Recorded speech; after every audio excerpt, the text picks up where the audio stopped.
Okay, so a little unexpected problem this weekend. I was about to test out some of my. There's our rack. I was gonna check those guys out, and so this is my Les Paul Custom. I've replaced the pickups, as many people do.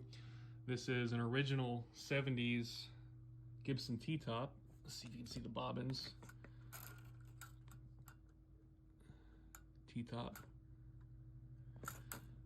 and this is a reproduction T-top. I think it's like Motor City pickups.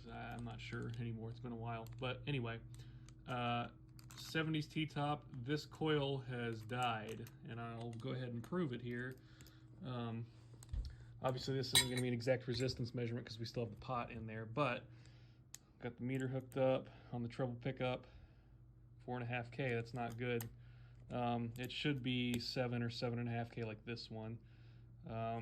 So I think I have a shot at repairing this because, as you can see, there's some fat wires in there, and I think I can maybe just reattach them. I'm hoping. I may have to take the tape off of the pickup, so I'm gonna have to do this right. I'm gonna unsolder the pickup and just get it on the workbench because it doesn't need to be in the guitar. I can just multimeter it all day long and just look for that 7.5K. So I figured I'd go ahead and just do a video on it and get some content out there. Maybe you guys will learn something. Funnily enough, I don't have a lot of experience doing guitar pickups. I actually have a lot of experience doing Fender Rhodes pickups. They're basically the exact same deal as a guitar pickup. It's just like it's as if it was a guitar pickup made for one string. I'll put a picture up here so you know what I'm talking about. But I've actually unwound those coils before by a couple turns when the copper leads and the epoxy or the insulation breaks down, or the varnish breaks down over time and they'll break. So I'm hoping it's a similar case with this. So anyway, stand by and I'll have this puppy unsoldered and out on the workbench. So Godspeed to me. Okay, we're back here. I've got the pickup removed. I've got some clip leads attached to it. Something is screwed. It's gone back up to about 7.5K there, but you can see when I just pick up that pickup,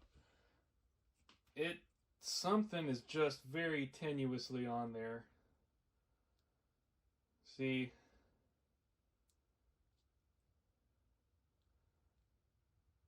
I can get it to just by picking it. If I leave it alone, it'll kind of stabilize out, but looks like there's. See if I can get it up in the camera here. Looks like there's maybe one layer of tape on the outside here. You can see those white wires. Where's my little? Well, let's use a screwdriver to point. White wire there. So I think I'm gonna.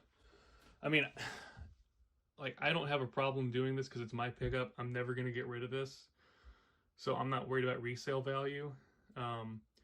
And plus, it's not like, hopefully I'm not going to be unwinding anything, but let's see. I'm just trying to make it crap out here. I've got a suspicion that if I start poking around in there, yeah. Let's pop it open and see what we get. Whoop. Yeah, let's pop her open. I'll peel that back and I'll splice in a cut.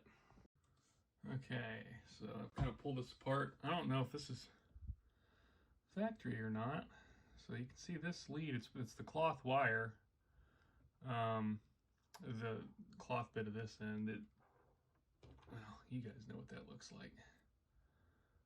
That tip there where my red lead is, that's the other end of that. And it's got a black wire coming from one of these guys.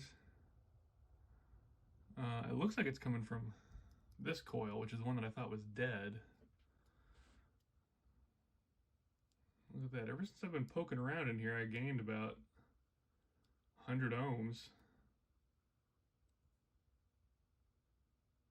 Or 10 ohms, my bad.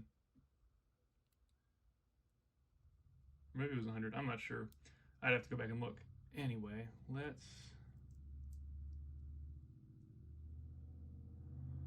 that just interesting? What if I did that? Well, look at that there, buddy. Look at that. These are just these are just twisted together. I bet that was it. Look at that. It's not even floating anymore. Look at that. It's dead on 7.5. That's what that. So I need to heat shrink this sucker.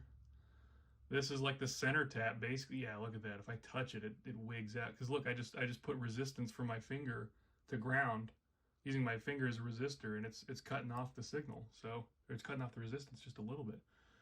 So cool. Let's heat shrink it. I'll go ahead and do that, and I'll show you guys what it looks like in the end. All right, here's our here's the first little guy here, heat shrunk. I'm gonna just kind of stick it back where it came, which looked like it was right in between those bobbins. So just kind of in there.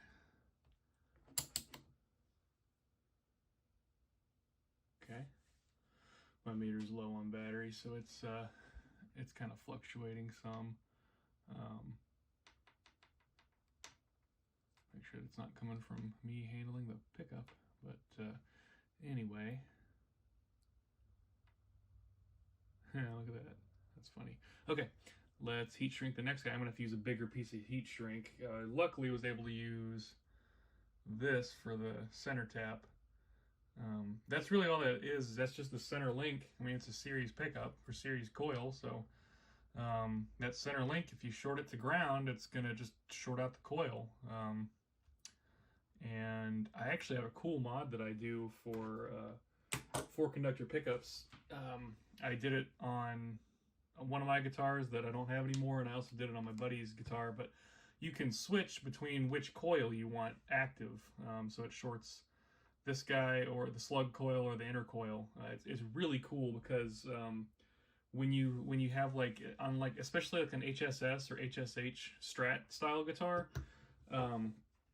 those get some, when you have that middle pickup going, it really adds to the it really affects the tone, rather. So it really affects the sound when you toggle between which coil is active.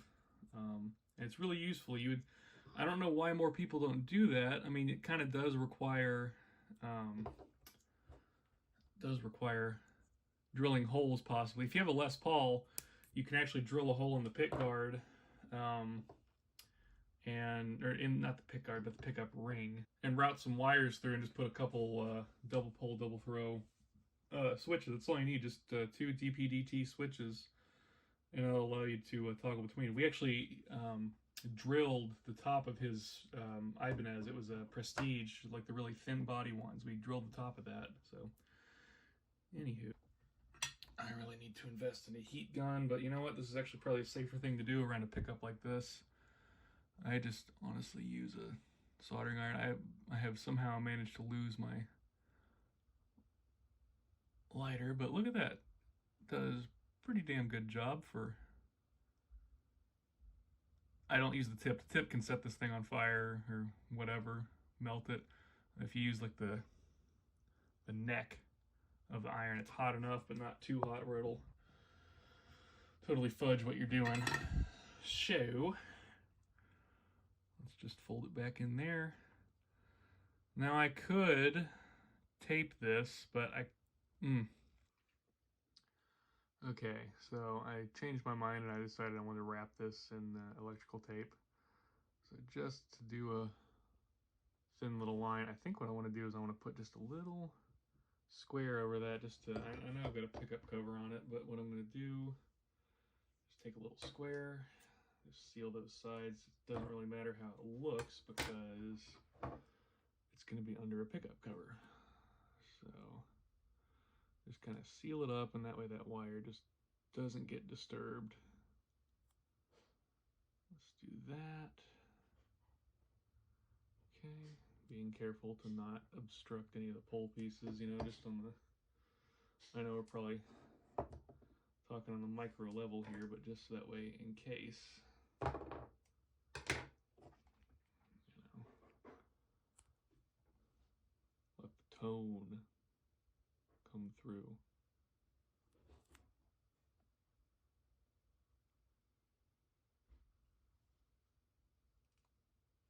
Okay.